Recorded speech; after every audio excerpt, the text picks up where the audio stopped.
452 गाथा ये इस साइड चल। जय नमस्तु। तुम नंदे आनंदिमा नंद शाह परमित पद विंदप नमियो सिद्ध शोभा गुरु वेश गोपति गोपति ज्ञान सहकार तारण तरण समर्थ मुनि गुरु संसार निवा धर्म जुतौ जिनवर अर्थति अर्थ है जो भय विनाश भव जो मुन ममल ध्यान पर देव को गुरु को धर्म को साक्षी को बारंबार नमस्कार। श्री तारंतरण शावकाचार्य ग्रंथराज जी मंगलाचरण।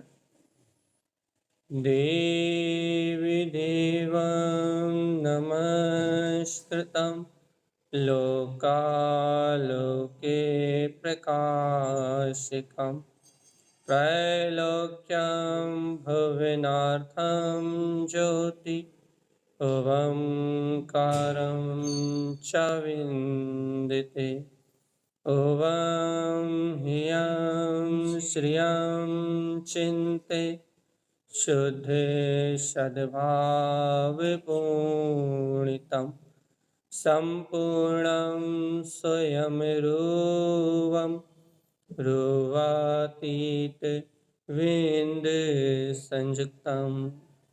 बोलिए आचार्य प्रवर सद्गुरुवर संत तारण तरण मंडलाचार्य जी महाराज की जय हो जय। एक साथ मंत्रोच्चारण करेंगे सभी।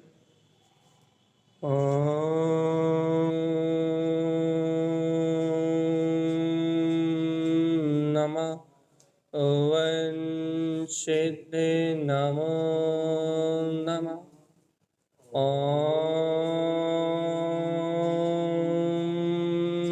नमः ओं सिद्ध नमो नमः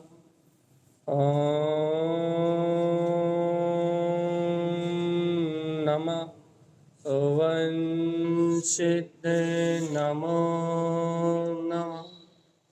परमाराध्य माँ जिनवाणी सद्गुरुवर श्रीमद् जन तारण स्वामी और सर्वज्ञ जनैन परमात्मा की अमृत में ज्ञान रसधार यह श्री तारण तरण शावकाचार्य ग्रंथराज जी, जहाँ आचार्य श्रीमद् जन तारण स्वामी मुक्ति के मार्ग को दर्शाते हुए भीतरागी भावलिंगी साधु किस प्रकार से अंतरचर्या करते हैं और उनकी अंतरचर्या देख के कैसे अपने को भी अंदर जाने का मार्ग बनाना भैया, ये मार्ग बता रहे हैं। तो गाथा नंबर 453 का वांछना अपन कल किया था, अपन थोड़ा सा रिवीजन करते हैं। मनम च शुद्ध भावम च, जिनका मन शुद्ध है अर्थात जिनके मन में अज्ञान भाव नहीं है, कसाय का भाव नहीं है, परिग्रह का भाव नहीं है, जिनके मन में पाप नहीं बसता, जिनके मन में क्या है भैया, मनम च शुद्ध भावम च, जो अंतर मन से ही शुद्ध भावों के भैया ज्ञात अर्थात जो शुद्ध भावों से संयुक्त दिखाई दे रहा है, जिनके मन में पवित्रता है। शुद्ध तत्वम च दिष्टन्ते, जिनकी दृष्टि में अपना शुद्ध तत्व शुद्धात्मा ही दिखाई दे रहा है, शुद्ध तत्व को ही जो देख रहे हैं।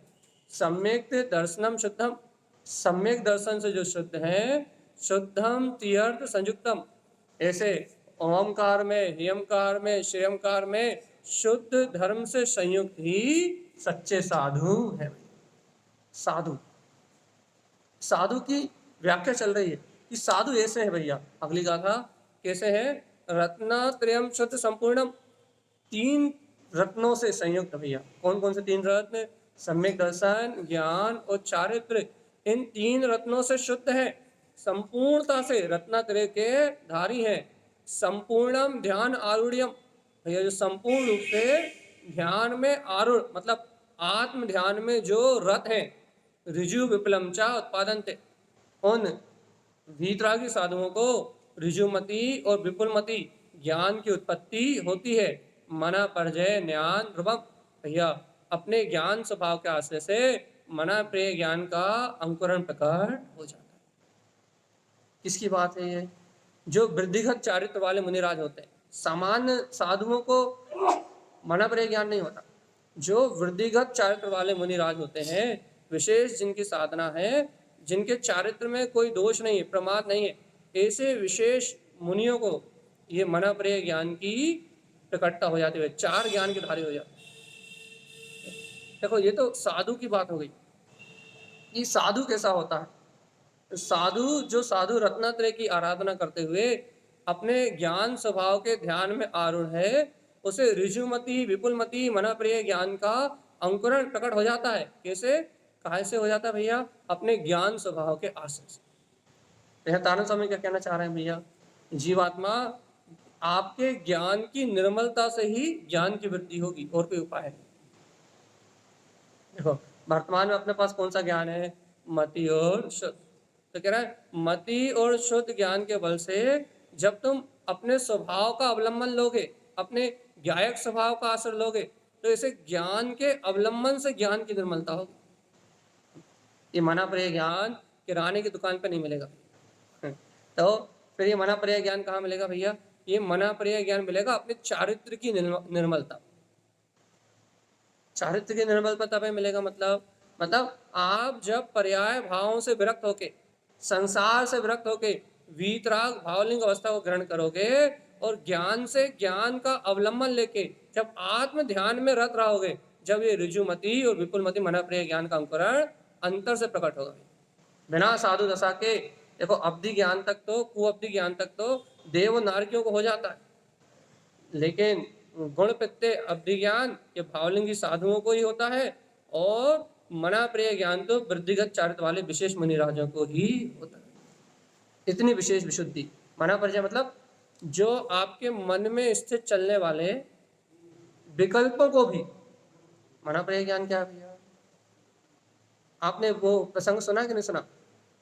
यशोधर मुनिराज के गले में राजा शैणिक ने क्या करा भैया? सर्प डाला। तो जैसे ही राजा शैणिक ने सर्प डाला और सर्प फिर 4 दिन बाद उपसर्ग दूर किया, तो अंतर में पछतावा होने लगा। क्या पछतावा होने लगा? अरे देखो मैंने क्या उपसर्ग किया, कैसा अपराध किया, ये मुनि कितने समता भाव के धारी हैं, इस अपराध से मैं आत्मदाह कर लूं। ऐसा मन में विचार किया, कहा नहीं।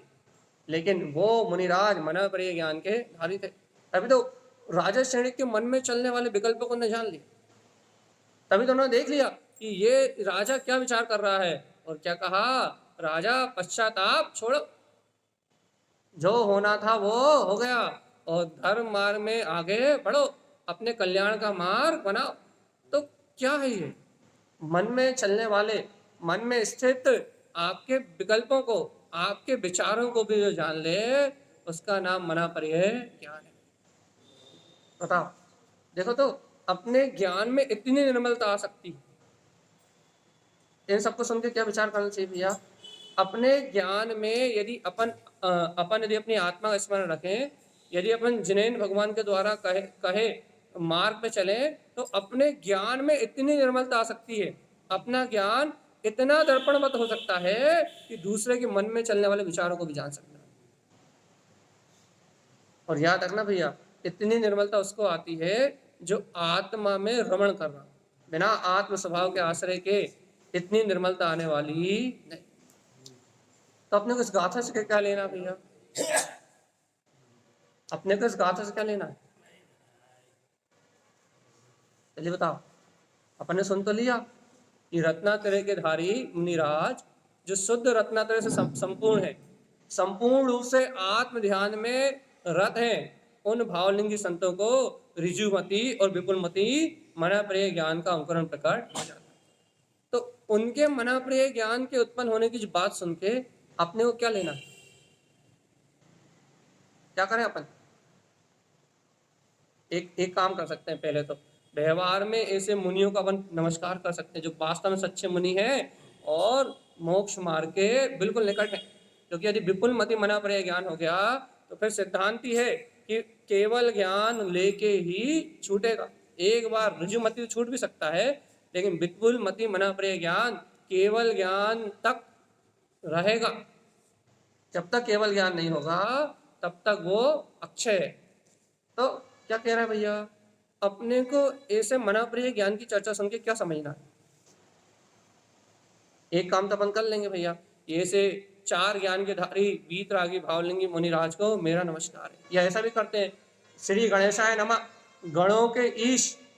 गणेशाय नमः मतलब वो सूंड वाला कोई गणेश नहीं है। गणेशाय मतलब जो गणों के ईश है, मतलब गणधर परमात्मा। ऐसे 4 ज्ञान के धारी मैं गणधर परमात्मा को नमस्कार करता। अपन उनकी तो वंदना कर लेते हैं, गौतम गंधर गणधर का नाम लेके भैया उनकी तो अपन वंदना कर लेते हैं कि मैं गणधर परमात्मा को नमस्कार करता हूँ। लेकिन इस गाथा को सुन के अपने को क्या लेना? उनको तो नमस्कार कर लोगे आप, उनकी तो भक्ति कर लोगे, उनकी तो महिमा कर लोगे, 4 ज्ञान के धारी साधुओं को तो आप क्या कहते हैं नमस्कार कर लोगे, लेकिन अपने को क्या मिलेगा? क्या मिलेगा?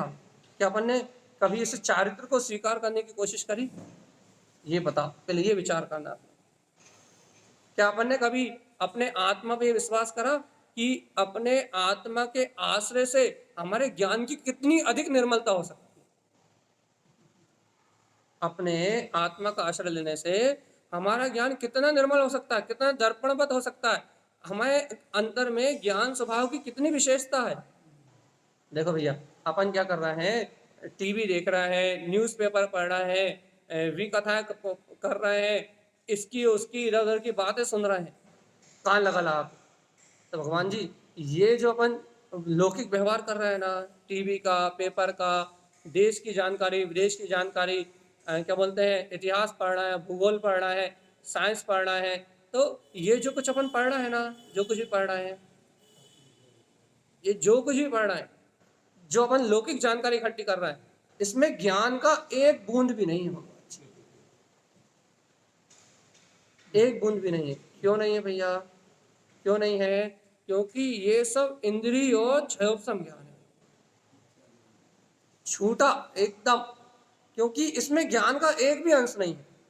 अब लौकिकता में अपन इसे ज्ञान कह देते हैं, नॉलेज कह देते हैं, वो बात अलग है, लेकिन भगवान आत्मा वास्तव में ज्ञान तो वो है जो अपने आत्मा के आश्रय से प्रकट होता है। केवल ज्ञानी परमात्मा ज्ञान तो लोकालोक को प्रकाशित करता ही है, लेकिन हे जीवात्मा, यदि वर्तमान में भी यदि कोई गुण प्रत्यय अवधि ज्ञान या अपनी चारित्र की साधना से मने प्रिय ज्ञान को प्रकट कर ले, तो इन ज्ञान की निर्मलता भी इतनी है कि बगल में दीवाल दीवाल से कान लगा के सुनने की जरूरत नहीं है। क्या होगा भगवान जी, यहीं बैठे बैठे मना प्रिय ज्ञान 2.5 दीप के इससे उस छोर तक अपने आप ही जान सकता है।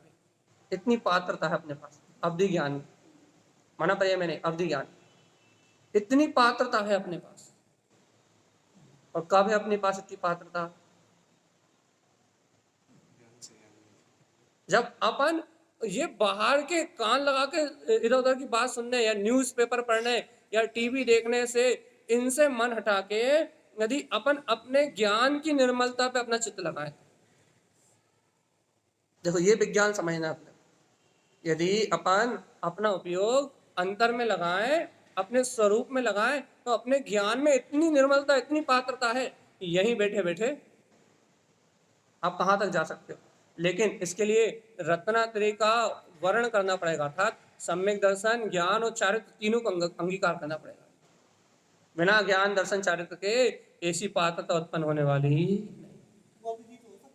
है। देवो नारकियों को उपलब्धि हो सकता है, मनुष्य को कहा, मनुष्य को नहीं, सिर्फ कुअब्धि ज्ञान का अधिकारी देव और नारकी। भव प्रत्यय, भव प्रत्यय कुअब्धि ज्ञान तो भव के कारण मिलता है नारकियों को और देवों को, बस। मिथ्या दृष्टियों को नहीं हो सकता। सम्यक दृष्टि के अलावा अवधि ज्ञान यदि होगा तो सिर्फ और सिर्फ देव और नारकियों को अवधि, बस। तो अपन क्या कहना चाह रहे हैं भैया यहाँ, कि अपने को अपने ज्ञान की निर्मलता पे विश्वास हो। अच्छा एक बात बताओ, दर्पण के सामने अपन जाते हैं तो उसमें बिल्कुल जैसा का तैसा स्वरूप झलकता कि नहीं झलकता? दर्पण आपके प्रतिबिंब को पकड़ता है क्या, रोकता है क्या? अच्छा, दर्पण के सामने आप यदि अच्छे कपड़े पहन के जाओ तो भी दर्पण झलकाता है, और बुरे कपड़े पहन के जाओ तो? दर्पण कोई भेदभाव करता है क्या? ऐसे ही जिस दिन अपन भी अपने ज्ञान स्वभाव को स्वीकार कर लेंगे कि मेरे ज्ञान स्वभाव में ये राग देश जैसी कोई वस्तु है ही नहीं, अर्थात संसार में अच्छे बुरे की मानता है ना, ये इंद्रिय विषय भोग अर्थात इष्ट संयोग मेरे लिए सुख का कारण है और अनिष्ट संयोग मेरे लिए दुख का कारण है। इष्ट संयोगों में जब तक राग अर्थात ममत्व का भाव रहेगा और अनिष्ट संयोगों में जब तक देश की भावना रहेगी, तब तक अपना ज्ञान दर्पणबद्ध नहीं हो सकता। और जब तक ज्ञान दर्पणवत नहीं होगा ना, कि जो भी आए और झलक जाए, तब तक ये जिनेंद्र परमात्मा की बात अपने समझ में नहीं आने वाली। और ज्ञान को दर्पणवत करने के लिए एक ही उपाय है। क्या उपाय है? कि अपने आप को ज्ञान स्वभावी परमात्मा स्वीकार करना। देखो, अपना बल काहे पे रहता है भैया? अपन विचार करो। अच्छा, अपने को मान लो ठंडी लग रही है या गर्मी लग रही है या आंखों से अपन ने कुछ भी देखा, तो अपना बल काहे पे जाता है? जो परगे दिखता है पूरा बल अपन उस पर लगा देते कि नहीं? जैसे अच्छा देखो, अपन ने कोई वस्तु देखी और उस वस्तु को देख के जो मन में संकल्प विकल्प होते हैं, जो विचार होते हैं, अपन पूरा बल उन चलने वाली चिंताओं पे और उन अज्ञान विचारों पे लगा देते हैं। मतलब अज्ञान विचारों पे लगा देते हैं। मान लो आपका कोई मित्र देखा और आपको राग परिणाम आए, तो आपने क्या करा भैया? उस राग परिणाम के चिंतन में पूरा उपयोग लग गया। यदि कोई शत्रु देखा और आपको ये परिणाम आए, देश परिणाम आया भैया, कहाँ से आ गया, क्यों आ गया, ये यहाँ नहीं आता तो अच्छा था, तो पूरे बल कहाँ चला गया? परगे पे। अपना अपना अज्ञान क्या है भैया? अपनी अज्ञानता क्या है कि अपन क्या करते हैं कि जब पर पदार्थ गेय बनते हैं तो अपन अपने आत्मा के बल को ध्यान नहीं देते, भगवान की बात का स्मरण नहीं करते, अपने गायक स्वरूप पे ध्यान नहीं देते। क्या करते हैं कि अपना पूरा बल परगे पे चला जाता है। सामने वाला जो पदार्थ कर्मोदय से निमित्त रूप दिख रहा है, सामने चलने वाली अवस्था जो कर्मोदय के कारण दिख रही है, हम पूरा का पूरा बल उस पर लगा देते हैं। अब बताओ, जब ये अविनाशी आत्मा, ये ज्ञान में आत्मा अपने ज्ञान स्वभाव की स्वीकारता को छोड़कर अपने आप को परमात्मा अर्थात अपने गायक तत्व की स्वीकारता को छोड़ के जब ये पर पे ही पूरी शक्ति दे देगा, अर्थात पर को ही अपना मान लेगा या पर के ही राग देश के विकल्प में उलझ जाएगा, तो इसका ज्ञान दर्पणवत कैसे होगा? ये बताओ। ज्ञान में दर्पणवत होने के लिए राग देश का कर्ता मैं नहीं, मैं मात्र जानने वाला हूं, तब तक ये स्वीकारता नहीं होगी, तब तक वो ज्ञान दर्पणवत नहीं होगा। याद रखना, जब तक ज्ञान दर्पणवत नहीं होगा तब तक मोक्ष मार्ग नहीं मिलेगा। अब ज्ञान को दर्पणवत करना है, पहले स्वीकारता तो करके बता।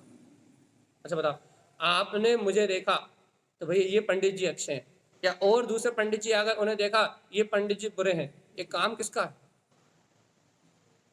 हाँ, मानता।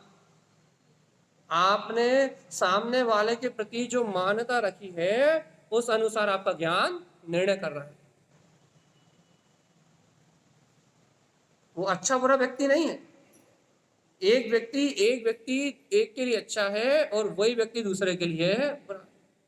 तो ये अच्छे बुरे का निर्णय करने वाला कौन? अच्छे बुरे का सही गलत का निर्णय करने वाला कौन? ये अच्छे बुरे का निर्णय करने वाली मेरी मान्यता। मैंने जिस वस्तु को जैसा माना है उस अनुसार मैं निर्णय करता हूं। इसलिए राग होता है, इसलिए देश होता है, इसलिए कर्तव्य की भावनाएं निरंतर चलती रहती हैं। अपने आत्म स्वभाव का चिंतन मनन क्यों नहीं होता? इसलिए नहीं होता क्योंकि मेरी मान्यता पर पदार्थ में अटकी हुई है, पर पर्याय में अटकी हुई है, और पर पर्याय मान्यता अटकी होने के कारण से पर पदार्थ अभी संयोग में तो है, कर्मोदय तो है ही, घर के बीच में रहना पड़ रहा है, परिवार के बीच में रहना पड़ रहा है, दुकान चलानी पड़ रही है भैया, कर्मोदय जन लोभ के भाव भी आ रहे हैं, क्रोध के भाव भी आ रहे हैं, मान अपमान के भाव भी आ रहे हैं, कसाय मायाचारी के परिणाम भी आ रहे हैं भैया। क्यों? क्योंकि लोभ अधिक है तो छल कपट मायाचारी के परिणाम भी आ रहे हैं। तो फिर अब इतने सारे परिणाम कसाय आदि के परिणाम चल रहे हैं, कि भैया ये घातीय कर्म के उदय तो सत्ता में पड़े हैं, अब यही उदय में आ रहा है। अब ये कर्म उदय में आ रहा है, अपने सामने से निकल रहा है, ये भाव अपने सामने से निकल रहा है, लेकिन मेरी मानता कैसी भैया आज भी कैसी है? मैं अपना शरीर रूपी मान रहा हूं ना, पर ये का कर्ता भोक्ता ही मान रहा हूं ना। जो पर चलने वाले परिणामन को ये मेरे ही परिणामन है, या फिर ये चलने वाला परिणामन जो दिख रहा है ये सत्य है, इससे मैं सुखी दुखी रहूंगा, ऐसी मानता कर रहा है ना। तो क्या हो रहा भैया, इस मिथ्या मानता के कारण, इस मिथ्या मानता के कारण अपना मन पकड़ रहा है उन अज्ञान परिणामों को, अपना उपयोग उन अज्ञान परिणामों में ले हो रहा है, और उन अज्ञान परिणाम में ले होने के कारण जो आचार्य कह रहे हैं कि तू ज्ञायक है, तू साक्षी भाव वाला है, तू वीतराग भगवान आत्मा है, वो साक्षी भाव दिखाई नहीं दे रहा और कर्ता भोक्ता भाव दिखाई दे रहा, राग देश भाव दिखाई दे रहा। राग देश भाव दिखाई देने के कारण मान्यता सम्यक नहीं है, मान्यता तत्व की नहीं है, स्वीकारता अपने वीतराग तत्व की नहीं है, भगवान के द्वारा कहे वस्तु स्वरूप को स्वीकार करने तैयार नहीं। और यदि पता, अच्छा यदि भगवान के द्वारा वस्तु स्वरूप से ये तुमने देखा होता, ये पंडित जी है ही नहीं, ये तो जीवात्मा है, पता कितना राग होता, कोई राग होता? ये तो हमारा शत्रु है ही नहीं, यदि इससे पूर्व में कोई अपराध हुआ तो हमारे कर्म का उदय, ये तो जीवात्मा है। अब जो कर्म का उदय था वो तो निकल गया, अब ये हमारा शत्रु क्यों? सिर्फ मानता है ना, मान लो आप किसी ने आपका हित किया, मान लो किसी ने आपसे बुरा बोला, तो एक बार बुरा बोल के काम खत्म हो गया, कर्मोदय आपको उतना ही था। बहुत सावधानी, यदि किसी ने आपसे बुरा बोला तो आपका कर्मोदय कितने बार का था? एक बार का। आपका पूर्व असाता कर्म वेदनी का कर्म का उदय था या अपयश कीर्ति का उदय था, तो क्या करा उसने? आपकी उपेक्षा एक बार कर दी, एक बार का ही कर्म उदय था। अब उसने उपेक्षा तो एक बार करी, लेकिन आपके मन में कितने समय तक रहेगी ये बताओ। कर्म का उदय तो एक बार आया था, एक बार बोलने रूप आया था, लेकिन वो शत्रु कब तक लगेगा? भगवान सोचो, अपनी अज्ञानता, वस्तु स्वरूप को स्वीकार ना करने रूप अपनी अज्ञानता उस कर्म उदय को संभाल के रखती है। अपना उदय प्रमाण भाव का स्वीकार ना करके, ये उदय प्रमाण परिणमन था उसका, कहने का अपना पाप उदय था, इसे सामने वाले ने कह दिया। लेकिन देखो तो मेरी मिथ्या मानता, मेरी अज्ञान मानता क्या करती? मेरी मिथ्या मानता, अज्ञान मानता क्या करती है कि उस परिणमन को पकड़ के रखती है, उस पर्याय परिणमन को अपने अंतर में कैद करके रखती है, और फिर कहते हैं भैया हमसे राग छूटता नहीं है, हमसे ममत छूटता नहीं है, हमसे भैया घर का राग छूटता नहीं है, परिवार का राग छूटता नहीं है, हम राग से अलग नहीं हो पाते। भगवान आत्मा मानता तो सम्यक कर लो पहले, आ रही कि नहीं आ रही समझ में? पहले मान्यता तो सच्ची कर लो। क्या मान्यता सच्ची कर लो? मैं हूं कौन, पहले तो बताओ। या फिर जो परगे तुम्हारी नजरों में दिख रहा है वो परगे है कौन, ये तो बताओ। चलो दो में से एक निर्णय कर लो, या तो मैं कौन हूं इसका निर्णय कर लो, या जो तुम्हारी नजरों में परगे दिख रहा है वो कौन है इसका निर्णय कर लो। किसी एक का कर लो, काम दोनों में सिद्ध हो जाएगा। बताओ किसका कर रहे हो, स्वयं का या पर का? दोनों में से एक कर लो, दोनों में से कोई एक कर लो। या तो ये निर्णय कर लो, ये जो सामने परिणमन चल रहा है वो कर्मोदय जन्य है और स्वतंत्र है, इससे अपना कोई संबंध नहीं है, तो भी तुम मुक्त सिद्ध शुद्ध। या ये निर्णय कर लो कि मैं तो सिद्ध शुद्ध भगवान आत्मा ही हूं, फिर जो चल रहा है उससे मेरा कोई लेना देना। दोनों में से एक का निर्णय कर लो, पर को पर मान लो तो स्वा तो है ही, और स्वा को स्वा मान लो तो फिर और कुछ है ही नहीं। किसका कर रहे हो?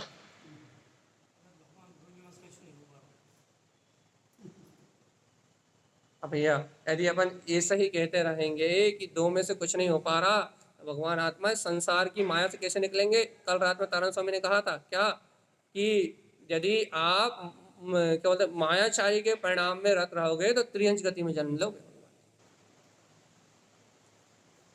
यदि मन की, वचन की, काय की चपलता से, ये मन वचन काय की चपलता है ना, यदि इसमें ही अपना मन लगा रहा, कि कर्म को दे से मन वचन काय तीनों चपल हो रहा है, अरे मन वचन काय की चपलता में ही अपना उपयोग लगा रहा और अपन आत्म स्वभाव को नहीं जान पाए, तत्व में एकाग्रता नहीं ला पाए, अर्थात भगवान के वचनों को स्वीकार नहीं कर पाए, तो त्रियंच योनि में जन्म हो जाएगा और अनंत काल तक मही जन्म मरण के दुख भोगने पड़ेंगे, त्रियंच गति में चलेगा।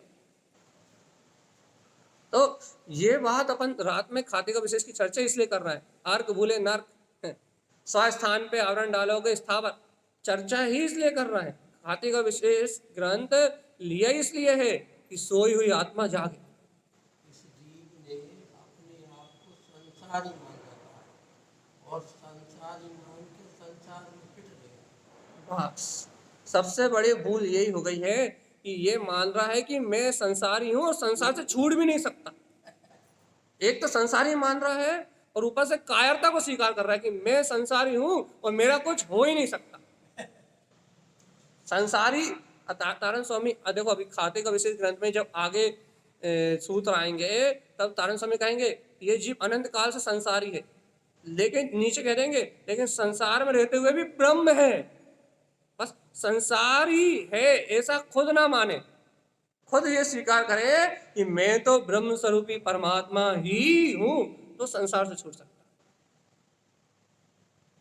अनंत काल से संसार में है। सिद्धांत में श्रद्धांत तो हो रहा है, सिद्धांत में श्रद्धांत तो हो रहा है, तो इसके बाद भी कह रहा है कि मैं संसारी हूँ, तो ये तो बहुत बड़ी मायाचारी है।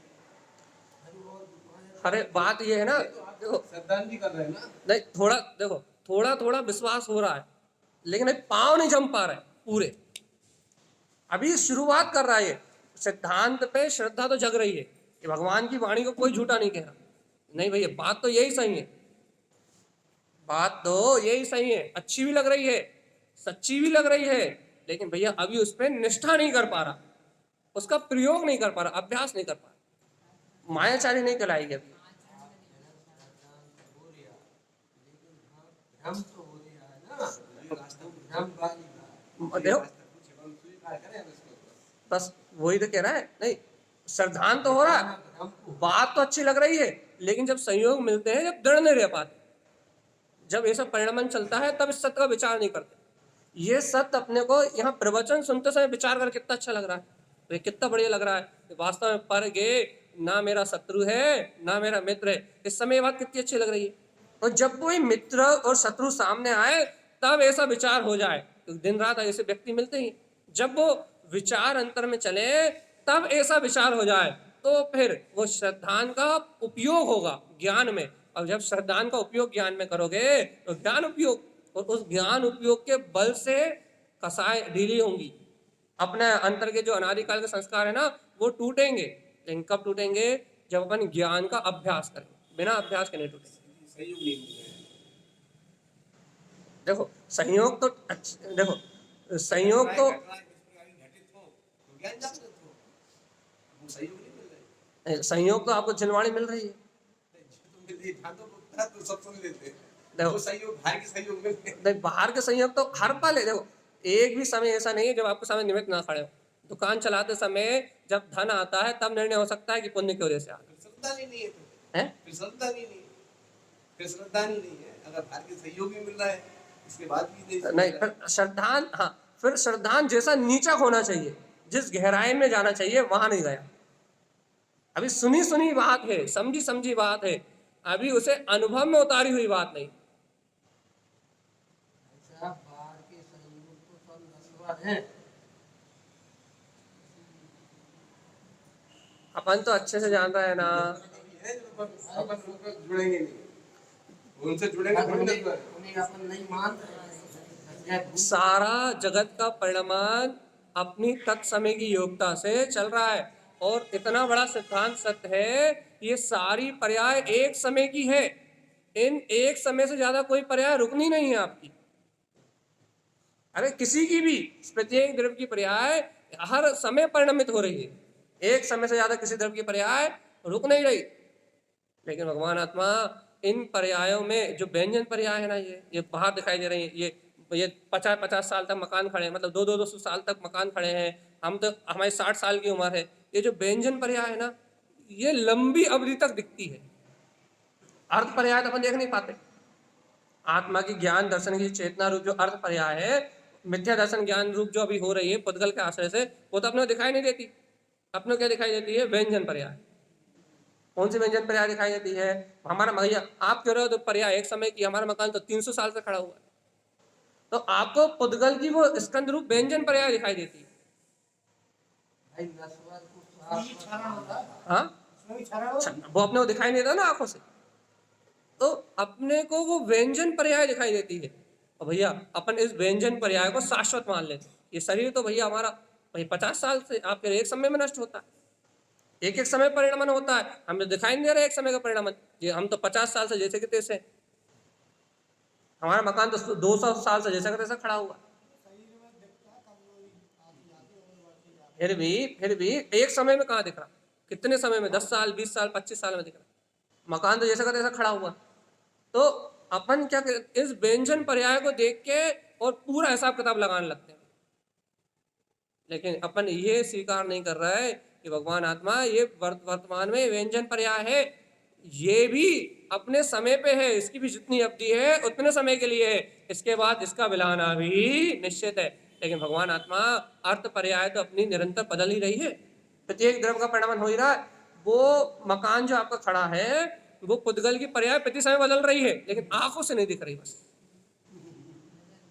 बदल तो प्रति समय रही है लेकिन दिखाई नहीं दे रही। और ये जीव की ये अनादिकाल की मान्यता है, जो इसे आंखों से दिखता है ना उसी को सत्य मानता है, और जो भगवान कहते हैं उसे सत्य नहीं मानता। इतनी सी तो बात हो रही है बस। अनादिकाल की जीव की इतनी सी तो भूल है, जैसे आंखों से दिखता है, जो कानों से सुनाई देता है, जो दुनियादारी इसको इंद्रिय विषयों से अनुभव में आती है, मन से अनुभव में आती है, उसे तो ये मानता है, और जो आंखों से दिखता नहीं है उसे नहीं मानता। कहता कौन ने देखा स्वर्ग, कौन ने देखा नर्क, कौन ने देखा भगवान की वाणी सत्य है, कौन कौन कह रहा है ये पुद्गल है, ये तो हमें अपने ही दिख रहा है, कौन कह रहा पुद्गल? ये संसारी संयोग मेरे साथ जाएंगे, ऐसा अनुमान है। देखो जानते तो सब है, कुछ साथ नहीं जाएगा, लेकिन जोड़ने में सब उसी को लगे हैं।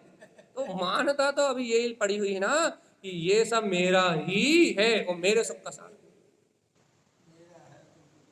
इसलिए भगवान आत्मा देखो, हम ये मना नहीं कर, हम ये नहीं करें कि आप सब कुछ दान दे दो, हम तो ये कह रहे हैं भगवान आत्मा कि जो अभी है वो पुण्य उदय से है, बस ये स्वीकार करो। यदि पुण्य उदय से स्वीकार करोगे तो आसक्ति घट जाएगी, यदि पुण्य उदय से है तो स्वीकार करोगे तो आसक्ति घट जाएगी, और उसके पीछे बोध भी रहेगा, जब भी पाप का झटका आ गया तो देखते देखते सब बिला जाएगा। सिर्फ वस्तु स्वरूप के विचार का लाभ इतना ही है भैया कि पुण्य उदय से है तो तुम्हारी अभी ऐसा विचार करोगे तो आसक्ति होना कम हो जाएगी, महापूर्णता से उपयोग लिप्त नहीं होगा। पुण्य उदय से है, देखो अच्छा बताओ, यदि कोई आपको अच्छी वस्तु मिली, मान लो आपको 2 लाख का फायदा हो गया, और आप 2 लाख के फायदे में खुश हो गए, बहुत पसंद हो गए, और आपने यदि ये निर्णय नहीं किया पुण्य उदय से है, तो बताओ आप पूर्णता से उसमें लिप्त हो गए कि नहीं हो गए? आपके विचार से भी उस लोभ की धारा में, उस क्या बोलते हैं धन के लालच में, उस लोभ में, उसके अहंकार में पूर्णता से जुड़ गए कि नहीं जुड़ गए? आपको कोई जिन भगवान की वाणी का कोई बोध है? और यदि उसमें ही यदि उसका लाभ हुआ, वो धन का लाभ हुआ, और आपने तत्काल चिंतन चालू कर दिया, क्या चिंतन चालू कर दिया? देखो आज पुण्य का उदय है, पूर्व में बोया था तो आज ये देखो लाभ हो गया, और देखो पड़ोसी को घाटा हो रहा है, क्यों? क्योंकि उसका पाप का उदय है, और ये पाप का उदय मेरा भी कभी भी आ सकता है। तो वो 2 लाख का आप अनुचित उपयोग नहीं करोगे। भगवान पुण्य का उदय है, इसे सत्य कार्य में लगा दो, और थोड़े बहुत जो भैया विषय भोग हैं इंद्रियों के जो अपने हैं, वो सदाचार रूप में उनको तो अब जो भाग पुण्य में वो तो उदय में है, तो वो तो भोगना ही पड़ेगा, तो उनको भी सदाचार से उसका उपयोग करोगे तो क्या होगा भैया? ये आपकी विचार की शैली, जो तत्व के विचार की शैली है ना, ये आपको उस अज्ञान में तन में नहीं होने देगी। यदि विचार करोगे तो, तत्व विचार करोगे तो आप पूर्णतः उसमें गाफिल नहीं होगे, और तत्व विचार नहीं करोगे तो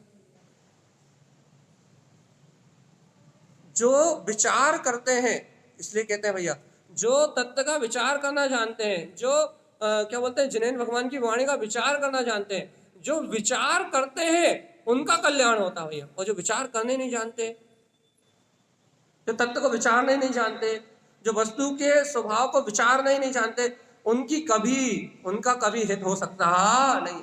इसलिए बार बार कह रहे तत्व को विचारों में तो लाओ, अपने अपने आत्म तत्व को, या इन वस्तु के स्वभाव को जो अपन सुन रहे हैं कि भैया ये पुद्गल है, मैं जीव हूँ, ये पर्याय का कर्ता मैं नहीं हूँ, ये कर्म अपने उदय से चल रहा है, राग देश मैं नहीं कर रहा, ये बातें जो अपन सुन रहे हैं इन्हें अपने विचार में लाओ।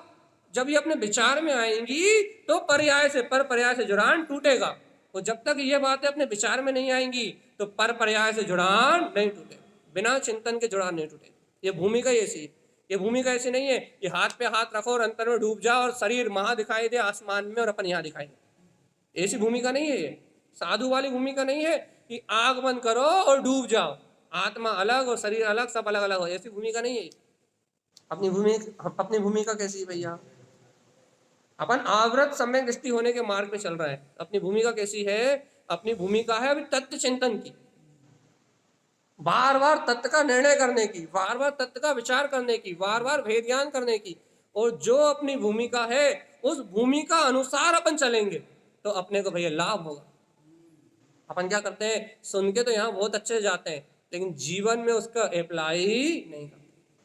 और अप्लाई करने के लिए अपन क्या सोचते हैं, हमारे आचरण में होना चाहिए, हमें आचरण में आना चाहिए। अरे भगवान आत्मा, आपके विचार ही आपका आचरण है। आप शरीर के आचरण में चाहते हो कि अब्बी वाली आत्मा की चर्चा सुन के आए और कपड़े उतार दो साधु बन जाए, ऐसा नहीं होता। आत्मा की चर्चा अब्बी वाली सुन के आए और क्या करें भैया, घर पुत्र परिवार सब छोड़ दे और धर्मशाला में रहने लगे, ऐसा नहीं होता आपका। इसलिए तो बार बार कहते हैं आपका आचरण शरीर नहीं है, आपका आचरण मन वचन काय नहीं है, आपका आचरण आपके भाव है। और भाव कौन से वाले? जो चेतना से संबंधित भाव है वो आपका आचरण है। कर्म उदय से चलने वाले भाव, राग आदि भाव भी आपका आचरण नहीं। तो आप अपने आचरण को बदलना चाहते हो तो आप पहले अपना विचार बदलो, आपका आचरण बदला जाएगा। अच्छा बताओ, यदि आपके मन में यदि कोई व्यसनी है तो उसके मन में 7 व्यसनों के अलावा कोई विचार चलते हैं क्या? मान लो कोई पापी है तो उसको पापी पाप के विचार चलते हैं, कोई व्यसनी है तो उसे व्यसन ही व्यसन के विचार चलते हैं। कोई भैया क्यों क्यों क्योंकि जिसको जैसा रुझान है, जिसकी जैसी रुचि है उसको वही भाव चलते हैं।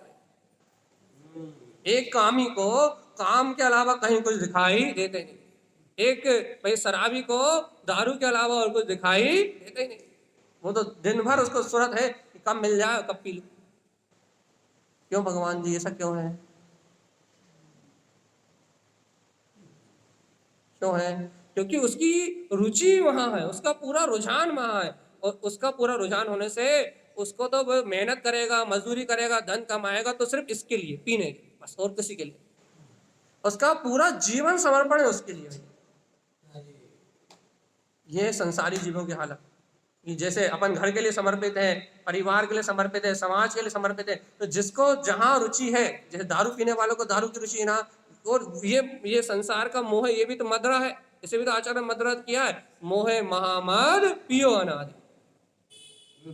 ये भी तो मदरा है कि परिवार के लिए, क्या बोलते हैं, समाज के लिए, शारीरिक सुखों के लिए, इसके लिए अपन जो विचार कर रहे हैं ये भी तो मोह की मदरा है। और यही तो अनादिश भी रखी, जैसे शराब का नशा है वैसे मोह का नशा। नशा तो दोनों ही है ना। अब यदि इस मोह के नशे को तोड़ना है तो आपके विचार क्या होना चाहिए? आपके विचार जो सांसारिक चल रहा है, इंद्रिय विषय भोगों के, इसने ऐसा कर दिया, उसने वैसा कर दिया, यहाँ ऐसा हो गया, वहां ऐसा हो गया, ये दुनियादारी की विकथाओं से, टीवी से, पेपर से, मोबाइल से थोड़ा विश्राम लेके और अपने विचार थोड़े आत्मचिंतन की ओर तो बदले। आपके विचार अपने गायक स्वभाव के तो हो, जिन्हें भगवान की वाणी का भेद ज्ञान और तत्व निर्णय का विचार तो करो। और ये लिख लो, मेरा आचरण मन वचन काय से होने वाला, बाहर का परिणाम नहीं। मेरा आचरण मेरी भाव चेतना है, मेरा आचरण मेरे विचार है। मैं विचार बदलना प्रारंभ कर दूं, आज से मैं तत्व का विचार करने लगूं तो कल से चैत्यालय आने के भाव अपने आप होने लगेंगे, स्वाध्याय करने के भाव अपने आप ही होने लगेंगे, तत्व चर्चा सुनने के भाव अपने आप ही होने लगेंगे। आप विचार बदलो और आपका बाहर का परिणाम अपने आप बदल जाए। लेकिन अपन उल्टा करते हैं, अपन सोचते हैं पहले परिणाम बदल जाए फिर हम भाव बदल लेंगे। लेकिन काम उल्टा है भैया कि आप पहले विचार बदलो, चलने वाले राग आदि परिणाम से भेद ज्ञान करो, पहले आप विचार बदलो, फिर आपका परिणमन बदले। अपन उल्टा करना चाहते हैं। पहले श्रद्धा सम्यक्त करो, स्वीकारता सम्यक्त करो, तत्व को, चेतन परमात्मा को स्वीकार करो और अचेतन भाव से हटो। तो जब चैतन्यता स्वीकार होगी तब आपके भैया विचार अपने सन्मुख होंगे, निज आत्मा के सन्मुख होंगे।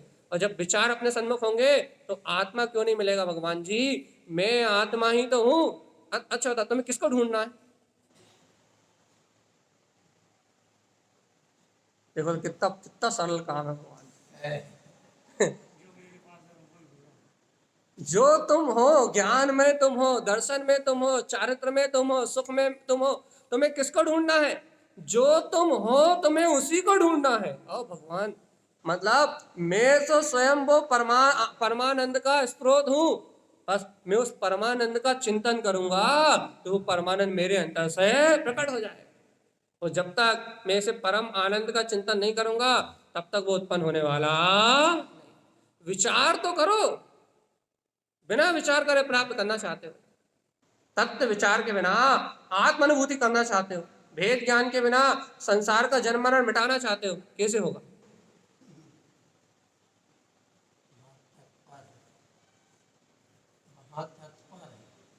बिना तत्व का विचार करे आपका कोई काम नहीं बनेगा। और देखो तो देख, अच्छा बता, 24 घंटे में से कितनी देर है जब तुम विचार नहीं करते? इतना बता दो बस। एक आध सेकंड।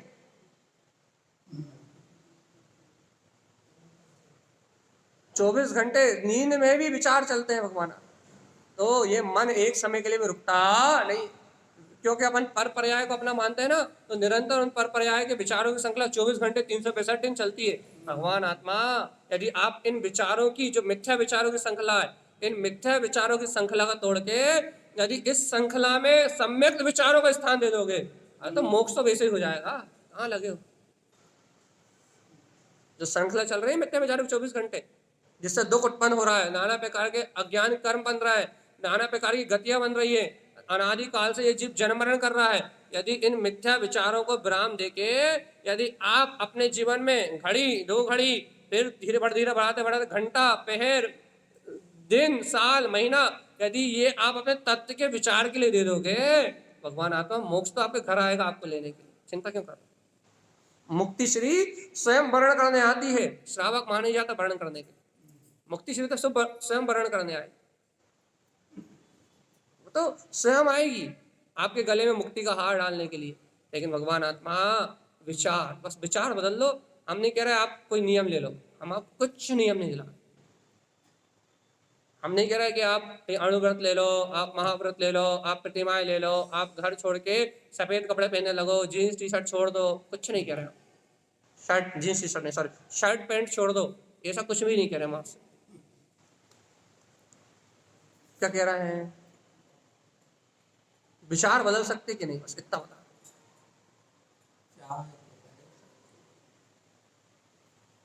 जो दिन रात चिंताएं करते हो, हम तो विचारों को भी नहीं रोक रहे, जो भाव कर्म के वजह से चल रहा है उनसे भी हम कुछ नहीं कह रहे भाई, उनका भी निर्दोष, उसके लिए भी कोई दिक्कत नहीं, क्योंकि जैसे बंधे हैं भाव वैसे चल रहा है। लेकिन जो चिंताओं में समय लगाते हो, ऐसा क्यों नहीं हुआ, वैसा क्यों नहीं हुआ, जितना समय तुम आत्रो ध्यान अर्थात चिंता करने में लगाते हो उतना समय भर चिंतन में लगा दो बस। अब आप देख लो कितनी देर हम चिंता करते हैं। आप देखो भाई दुकान में बैठ के फालतू बैठे हैं तो ग्राहक कब आएगा, यही चिंता है, आज आया क्यों नहीं, यही चिंता है। अरे दद्दा ये चिंता नहीं कर सकते क्या? आना होगा तो आएगा, ग्राहक नहीं आया जब तक कितनी शांति, ओम नमः सिद्धम मंत्र की जाप अंतर में कर लो, या मैं सिद्ध स्वरूपी आत्मा ऐसा चिंतन कर लो तो जय जयकार। फालतू समय का सदुपयोग कर सकते कि नहीं कर सकते? नहीं कर सकते। भव्य आत्मा, जब तक अपन अपने समय का अपनी अंतर आत्मा में सदुपयोग नहीं करेंगे, जब तक हम अपन अपने में झांक के अपने स्वभाव को नहीं देखेंगे, तब तक कल्याण का मार्ग बनने वाला। पहले अपने में तो अपना बोध आए कि हम चाहते क्या है। भाई देखो, अपन यहाँ आ गए, तत्व चर्चा सुनने लगे, गुरु महाराज की वाणी सुनने लगे, लेकिन पहले अपन ये पक्का निर्णय करके आए, ये चाहत अंदर में लेके आए ये भगवान आत्मा, ये अपने को मोक्ष तो होना ही है, अपने को गुरुदेव की वाणी स्वीकार करना ही है। लक्ष्य लेके आए कि नहीं? भैया जी आए इसलिए सुनने आए कि अपना कल्याण करने के लिए? ये बता, लक्ष्य नहीं लेके आए कि हम जा इसलिए रहे हैं, हमारा लक्ष्य ये है कि हम सर्वज्ञ देव की वाणी सुनेंगे और क्या कर लेंगे भैया? आज ही अपना सारा काम सिद्ध कर लेंगे, आज ही अपनी मानता बदल लेंगे, आज ही अपना उपयोग बदल लेंगे। हम तो ये सोच के आए, अरे हम सुनते तो रोज हैं लेकिन होता तो कुछ नहीं। आप मानता क्या, आप लक्ष्य क्या लेके आए, आप मानता क्या लेके आए? अपन पहले उल्टा नेगेटिव लेके आते हैं, तो कितना सुन रहा है, कितने दिन से तो सुन रहा है, और भैया सुनते सुनते तो पूरी जिंदगी निकल गई, अब उस कछु तो होता ही नहीं। ऐसी उदासीनता, ऐसी हीनता, ऐसी दीनता, ऐसे भाव लेके आते हैं भैया, कहां से आत्मा का बोध होगा? अच्छा बताओ। उत्साह लेके आओ कि जिनेन परमात्मा की वाणी सुनने जा रहे हैं और संकल्प करके ही जा रहे हैं कि आज जो श्रवण करेंगे वो जीवन में उतरेगा ही उतरेगा। बाहर में शरीर के आचरण में आए या ना आए, मेरे अंतर आत्मा की स्वीकारता में तो वो बात आएगी आएगी, मेरे चिंतन में तो वो बात आएगी। ऐसे उत्साह से यदि अपन आए तो अपना काम क्षण में बन जाए। और यदि अपन पहले हीन होके आए, दीन होके आए, तो भेद ज्ञान होने वाला। पक्का कर लो जल्दी से। क्या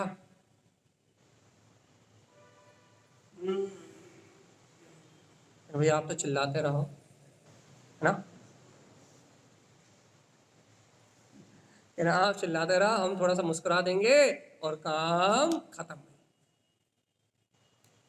छोटी सी बात, एक हल्की सी बात स्वीकार नहीं हो रही भैया। जो समय हमारा पाप जैसे कसाय में जा रहा है, यदि वो समय आत्मचिंतन में जाएगा तो वर्तमान में भी हमारे पाप कर्मों का अपकर्षण होगा और पुण्य कर्मों में उत्कर्षण होगा।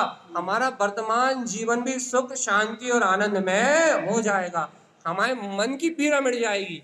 जो हमारे मन में शल्य चुपती रहती ना, इसने ऐसा कहा, उसने वैसा कहा, ऐसा क्यों हुआ, वैसा क्यों हुआ, जो पीड़ा दिन रात हमें बनी रहती है, हम उस अंतर की पीड़ा से मुक्त हो जाएंगे और हमारा जीवन आनंद में हो जाएगा। हम खुल के जी पाएंगे, हम खुल के हंस पाएंगे, हम खुल के बोल पाएंगे। आज हमारे मन पे इतना बोझ है, आज हमारी मानसिकता इतनी विकृत हो गई है ईर्ष्या भाव से, भैया प्रतिस्पर्धा के भाव से, एक दूसरे के प्रति क्रोध मान माया लोभ, इन परिणाम से आज हमारी चेतना अर्थात हमारा मन इतना दब गया है कि आज हम खुल के हंस भी नहीं सकते, खुल के बोल भी नहीं सकते, खुल के नाच भी नहीं सकते, अंतर से प्रसन्न भी नहीं हो सकते, इतना अपना मन दबा है। काय से? प्रतिस्पर्धा, ईर्ष्या और कर्तव्य आदि के बोध से इतना दबा है कि खुल के चेहरे पे प्रसन्नता भी नहीं आती, हंसी भूल गए, हंसना भूल गए, शांति भूल गए, सुख भूल गए, अपना जीवन का आनंद भूल गए, इतने दबे हुए भैया। क्यों दबे हो बताओ तो जल्दी। कारण क्या भैया? चेहरे की प्रसन्नता गायब होने का कारण क्या है कि भगवान के द्वारा कहे वस्तु स्वरूप की स्वीकारता नहीं, भेद ज्ञान तत्व निर्णय नहीं है, समता में और शांति में जीवन नहीं है, अपने आनंद की खबर नहीं है।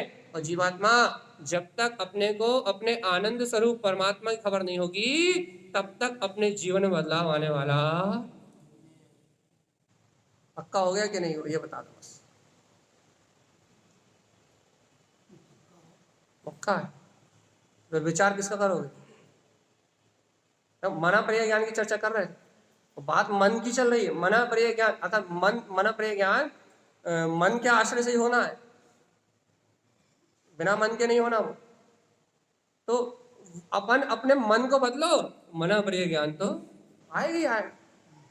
मन तो बदलो पहले, संसार के उपभोग की बात को छोड़ के और अंतरात्मा के शुद्ध उपभोग की बात को स्वीकार तो करो।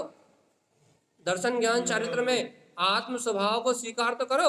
आपका मन जब आत्मा के आराधन में लग जाएगा तो मना पर्याय ज्ञान तो छोड़ो, केवल ज्ञान भी प्रकट होगा। डर किस बात का, भय किस बात का? अरे मना पर्याय ज्ञान तो छोड़ो, पूर्ण लोकालोक को प्रकाशित करने वाला केवल ज्ञान भी प्रगटेगा। लेकिन मन तो बदलो। मन जिस भौतिकता में, जिस विषय वासना में लगा हुआ है, उस भौतिकता और विषय वासना को छोड़ के मन आत्म आराधन में तो लगे। कारण स्वामी जी संत नहीं मिलेंगे, कल रात में तारण स्वामी ने कहा था व्रत कर रहे हो, नियम कर रहे हो, उपवास कर रहे हो, क्रिया कर रहे हो लेकिन अपने विज्ञान घन स्वभाव पे आवरण डाल के, विज्ञान घन स्वभाव में अंतर डाल के यदि बाहर की शुभ क्रियाएं कर रहे हो तो व्यंतर हो जाओगे, भूत पलित हो जाओगे। व्रत क्रियाएं भी व्यर्थ हो। तो सीधे कह रहे हैं व्यंतर हो जाओगे। क्यों हो जाएंगे गुरु महाराज? इसलिए उसमें विज्ञानमय स्वभाव, तुम अपने ज्ञायक पे आज आवरण डाल के कर रहे हो ना ये सदाचारी क्रियाएं, आत्मा को भूल के कर रहे हो ना, स्वभाव का विस्मरण करके कर रहे हो ना, और कहने लगे इस त्रिलोक में सबसे बड़ा पाप है आत्मा का विस्मरण। पाप का बाप है मिथ्यात्व। अपन पढ़ते तो है लेकिन मानते नहीं। कहते कि नहीं कहते कि पाप का बाप है मिथ्यात्व, अर्थात मिथ्या मानता पाप का बाप है। आपके पाप एक तरफ, मिथ्यात्व एक तरफ, बस। और वही मिथ्या छूट जाए, वही मिथ्या मानता छूट जाए, अपन सम्यक विचार करने लगे, तत्व का विचार करने लगे, ये पाप कब छूट जाएंगे पता भी नहीं लगे। आसक्ति के नहीं मान रहे तो अपने आप को ठग रहे हैं। और देखो भैया, अपन तो रोज ही कहते हैं ना, एक द्रव दूसरे द्रव का कुछ करने वाला नहीं। यदि आप इस सत्य को स्वीकार नहीं कर रहे तो आप अपनी आत्मा को पतन की ओर ले जा रहे हैं। किसी का हित नहीं कर रहा है, ना हमारा कर रहा है और ना गुरु महाराज का कर रहा है और ना और किसी का कर सकता। अपनी आत्मा को क्रोध मान माया लोभ चार कसाय में कस के दुखी हो रहे हो, जन्म मरण कर रहे हो। और मान जाओगे तो अपने को ही सुख मिलेगा, दूसरा सुखी होने वाला है। पता, अपन सत्य को मान लेंगे, वस्तु स्वरूप का निर्णय कर लेंगे तो दिन रात जिन चिंताओं में घुलता है मेरा आत्मा, जिसके कारण बीपी बढ़ गया, शुगर बढ़ गई, भैया क्या बोलते हैं ब्रेन हेमरेज हो रहा है, हार्ट फेल हो रहा है, जिसके कारण सारी बीमारी आ रही हैं, वो है चिंता। और तुमने तत्व का विचार करना, आत्मचिंतन चालू कर दिया तो 90% रोग तो खत्म हो जाएंगे, मानसिक रोग खत्म हो जाएंगे, बढ़िया शांति की नींद आएगी और आनंद के साथ सोओगे। काय की चिंता, जो होना है सब निश्चित। रोग शोक खत्म हो जाएंगे, सो बढ़िया नींद खुलेगी, बढ़िया घूमो फिरो, बढ़िया योगा करो, ध्यान करो, बढ़िया अंतर में अपना जीवन स्वस्थ और मस्त जियो। लेकिन चिंता में कुड़ कुड़ के अपना शरीर का भी नाश कर लिया, कर्मों का बंद भी कर लिया और जीवन को नरक निगोद की ओर धक्का भी दे दिया। आप किसी को शुगर हो गई तो वो उसकी स्मरण में लगा मुझे शुगर हो गई। वो तो है, वो तो चिंता की बीमारी है सब, ब्लड प्रेशर शुगर और ये सारी बीमारी चिंता की बीमारी है, मानसिक प्रॉब्लम है। दिनचर्या व्यवस्थित ना होना, आराम से 10 बजे तक पड़े रहना, सूर्य को देखना ना, घूमना नहीं, स्वस्थ नहीं रहना, निरंतर चिंता में घुलते रहना, दिनचर्या व्यवस्थित नहीं है, रात में चरना, शाम को भोजन समय पे नहीं लेना, ये जो कुछ अपने जीवन शैली में जो अपन ने बिगाड़ किया है। शुगर वाले डॉक्टर के पास जाओ, दवाई मत खाओ, दिनचर्या सुधार लो, एक गोली मत खाओ। लेकिन अपन वो जो आध्यात्मिक जीवन है, जो सत्य जिसे भैया जीवन कहा जाता है, वास्तव में उस जीवन को अपन स्वीकार करने तैयार नहीं है तो आज रोग शोक बीमारियों से घिरे हुए हैं। और यदि इस आध्यात्मिक जीवन को स्वीकार कर लो तो 90% बीमारियां तो बेसिक खत्म। मात्र आप उपचार कर सकते हो और कुछ नहीं कर सकते। अरे चलो, जो हो गया वो हो गया। अब तो आत्मा की निर्विचिकित्सा अर्थात आत्मा का उपचार कर लो। अब तो अपने गायक आत्मा को स्वीकार कर लो। अब तो तारण स्वामी की बात मान लो कि तू स्वयं भगवान है। अब तो तत्व का विचार कर लो, चैतन्य का विचार कर लो। अब तो चिंतामणि रत्न को पहचान लो। हाँ कि ना अचिंत भैया? हाँ कि ना? नाम कितना गजब, अचिंत। चिंताएं तो छोड़ दो कि नहीं? किसकी?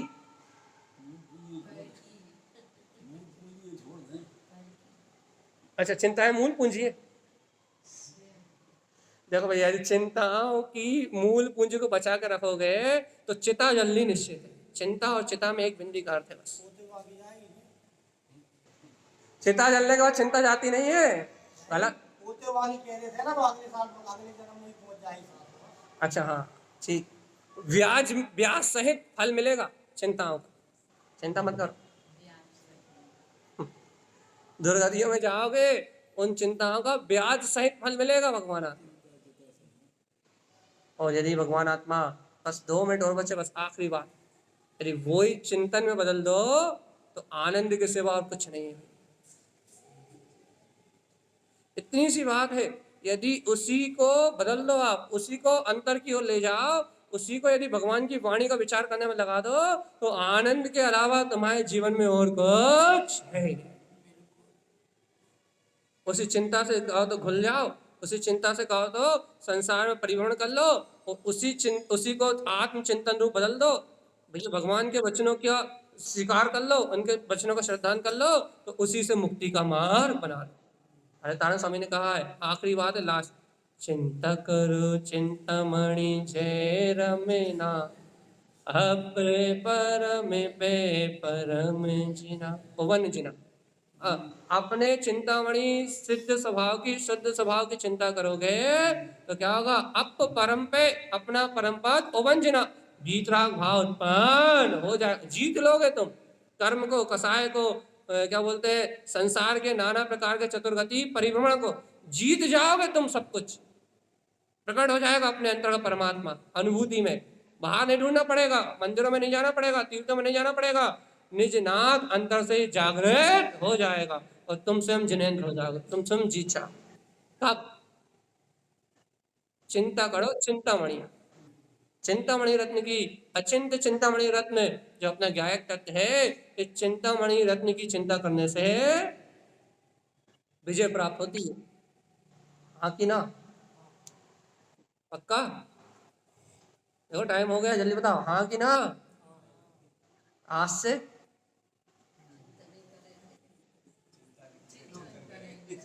हाँ, आज से चिंता का काम खत्म।